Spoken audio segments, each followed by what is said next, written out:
Con ơi.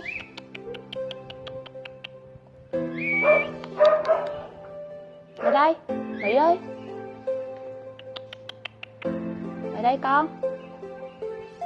Em cho anh một lần chạm lên đôi môi. Lại đây, nhanh lên. Em nơi đây một mình lặng thinh yêu em người đến đâu. Từng cơn gió cuốn lấy làn mây. Đây đây. Từng tia nắng lấp ló hàng cậy. Con ơi. Em cho anh gần cạnh. Con ơi. Đi bên em cùng nắm tay.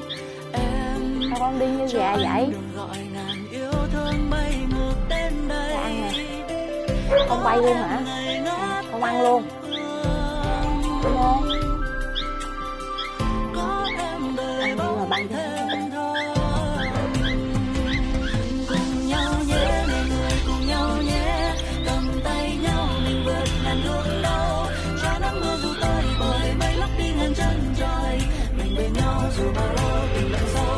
Thương nhau nhé, mọi người mình thương nhé. Đời mùa thu trời nhạt từng chiếc lá. Ta sẽ yêu nhau đến già, yêu đến khi thành ông bà. Nào quay qua nè. Bên nhau cầm tay nhau.